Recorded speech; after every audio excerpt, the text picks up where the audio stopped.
Okay, alright, kwa yule ambaye bado unaendelea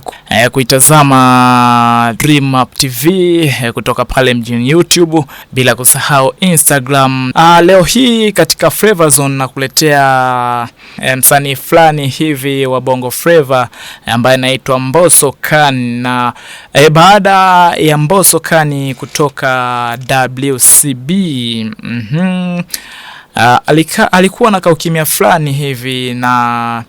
baada ya muda fulani EP yake ambayo ilikwenda kwa jina la Room Number 3 au Room Number 3 ambayo ilikuwa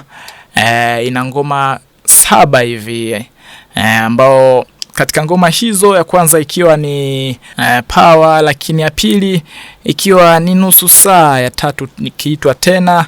ya nne Merija, lakini ya tano Siko Single, ya sita ikiwa Viola, na ya saba ikiwa Asumani. Katika ngoma zote hizo 7 wasanii kadhaa wamekaa na kusema sio vyema tuweze kupata remix ya ngoma mojawapo katika ngoma hizo 7 ambao wameichagua ngoma ya Power. Yes, of course, kibao cha Power kiliwagusa wengi, hususan wale ambao wapo kwenye mahusiano, na of course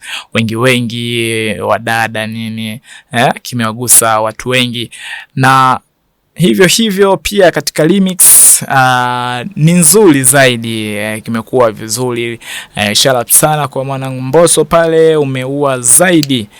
maana umefanya modification ya sehemu mbalimbali, pia bila kusahau jina kwa Walawala umeitendea beat vizuri kabisa, na Darasa pia bila kusahau Bill Nenga. Yes, umefanya poa kabisa, na sina wazo, endelea kuitazama Dream Up TV